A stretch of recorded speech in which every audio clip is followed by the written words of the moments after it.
Welcome back to another video. Today I have the viewer choice top 10 spring anime series, and there's a bit of a stipulation with this list though, because whenever I made the poll and gathered everybody's votes for this, I excluded any series which did not begin in spring. The reason for that is that I wanted to make a list with fresh shows. If anybody out there skipped out on this season and wants to know what to watch, then this would be the list for that. I know that JoJo and Gintama would be pretty high up on the list, so I wanted to include series that were new to this season in itself. I know I put a lot of people in between a rock and a hard place when asking them to vote on this poll, because let's face it, this season kinda sucked. So thanks to everybody out there who participated in voting, and let's get started with this list. First of all, we're going to do the top 10 viewer choice and then move on to my list of some of the series that I would like to recommend personally from this season. Starting off at number 10 with 230 votes, we have Punchline. Punchline is a series about a boy who gets separated from his body. He turns into a ghost, and whenever he sees women's panties, he destroys the world. It's exactly as it sounds. It's basically crude sex humor intended for minors, and I've seen about 6 episodes of it, and the only redeeming quality to it, in my opinion, was its animation. Just watching this, there was really no times at all that I ever laughed, except for like one time. There's this cat character that pulls up this, it's always pulling up porn whenever he sits the main character down at his computer. That part was pretty funny the first time, and then after it happened 2 or 3 more times, it really lost its appeal. But all in all, I really don't recommend watching that show, but you can check it out if you like, because it does look pretty nice. Next at number 9 with 390 votes, we have Plastic Memories, which is a science fiction comedy slash romance slash drama about a boy who works in this organization that goes around and picks up these expired androids from people's houses. Basically,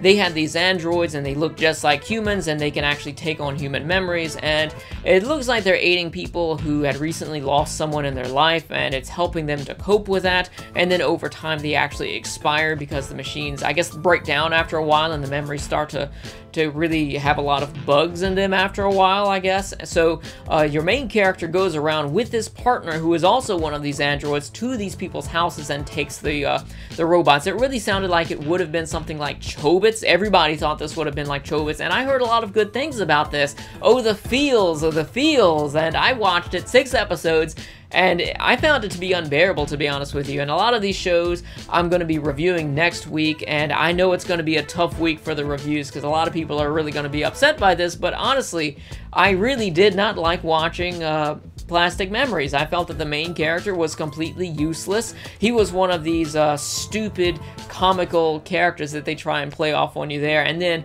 the heroine of the show, she has no emotion whatsoever. She actually has a bit of emotion, you can tell by looking at her, but she has no facial expression whatsoever, and she's a boring character as well. And then they try these cliche comedy tropes for rom-coms with an anime where you'll have the main character fall on top of the girl and somebody walks in the room. There was one episode where that happened 6 times back to back, and it was just not funny. Next at number 8 with 445 votes, we have Yamadakun and the 7 Witches. This is a comedy slash ecchi about a boy in school who hurts himself waking up in the body of a woman, and it turns out that they can kiss and temporarily change bodies back. And because of this, their school opens up this supernatural studies group, and because of that they meet witches. I haven't actually seen the series to say if it's any good or not, but that's the synopsis that I found on various different websites. So I'm not really sure if that's going to be good or bad or not because I haven't seen it, but from its synopsis you could probably tell whether you'd like it or not. Next at number 7 with 602 votes, we have the show that's placement shocked me the most out of this list. That is the Heroic Legend of Arslan. Why is this so low? I don't get it.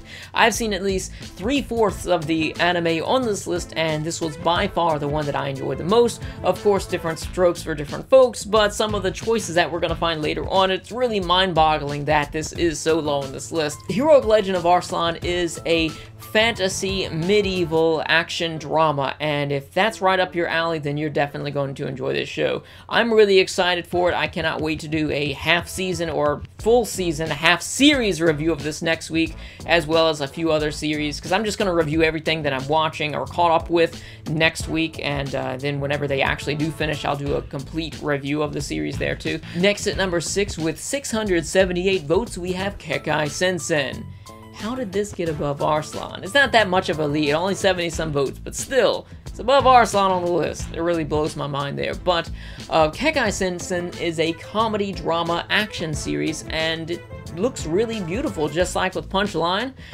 Also, just like with Punchline, the aesthetics of the visuals really outweigh the depth of the story. It's episodic, and not really anything happens. There's no plot. It's like the Seinfeld of episodic sci-fi like anime series, and it has a pretty interesting premise to it where New York was changed, and then they have these monsters, there's vampires, and it looks pretty cool, but the story to me is just a flop because it didn't really go anywhere. The characters are one-dimensional to say the least about them, and I'm just not enjoying it for the most part. I know a lot of people out there are really loving it, but it's just not for me. Next at number 5 with 781 votes, we have Food Wars, which is listed as a comedy tournament series slash shonen, and I don't like to use the demographics as a genre, but when watching this, it's apparent that it's just a shonen, and you know, that's not a genre, but that's what this is. You have your all-powerful character with no actual obstacles or flaws or anything here. There's no struggle, and it feels like the story really goes nowhere, and it's surprising that it's one of the shows that I like the most out of this season so far. I actually enjoy this. I don't enjoy it for the characters, because the characters are mostly one-dimensional, and they are either completely flawed or have no flaws at all. There's no conflict with the main character. To me, these characters just feel like moving mouth flaps with eyeballs and occasionally a great pair of tits attached. And the comedy really is very hit or miss for me, mostly miss, but the reason why I actually enjoy that show is very subjective, because I am interested in cooking and I like to watch them cook here.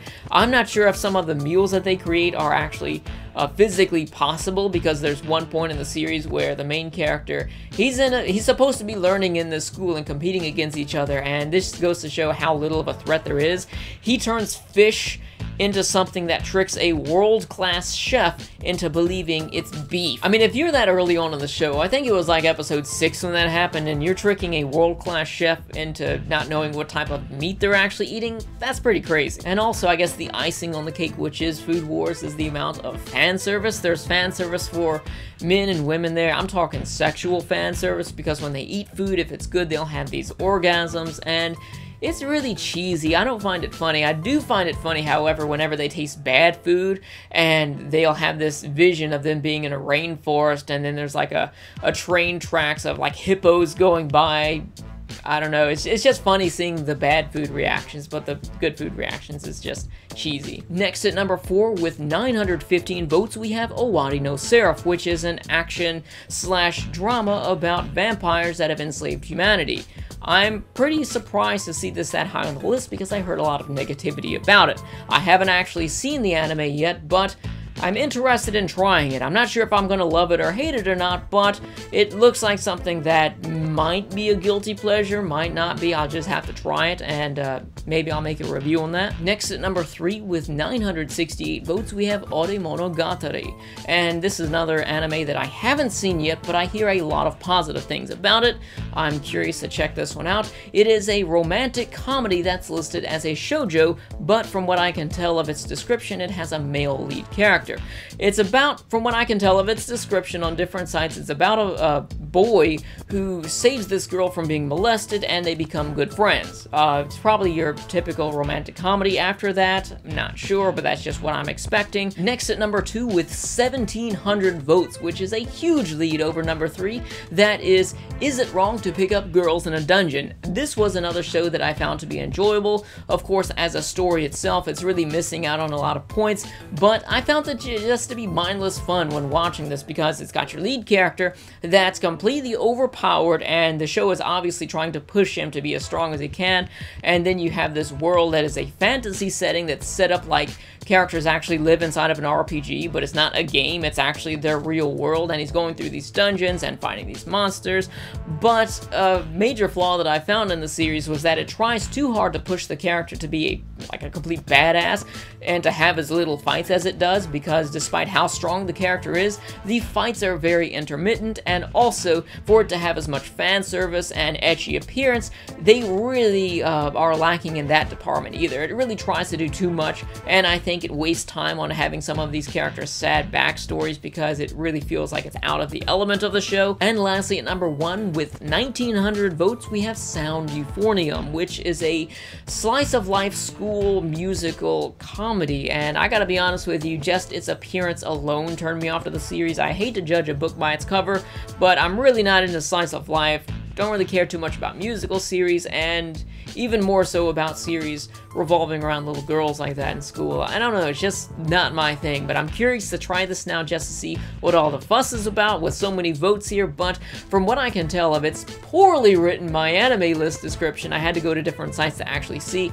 but it's about a girl that is in this brass band club. They love to use that word in the description on the site I was looking at, and she's going to a different school to join a different brass band club, and she sees a girl in this club that was in a previous brass band club that she was a member of, and they were former rivals. So it's pretty much them probably playing off of each other from what I can tell. I haven't really seen it, but if it looks to be appealing to you, go ahead and check it out. So now that we've taken a look at the viewer choice top 10 anime for the spring 2015 season, what are my favorites? And honestly, I really can't make a list longer than 5. I could only do 4 on this list, and that was a stretch, because everything that I saw the majority of this list, and I really didn't care for a whole lot of it, so I'm only going to do a few. I can't really sit here and make a list out of things that I openly disliked, but number 1 obviously was Arslan Senki. I really enjoyed that show, and number 2 by a long stretch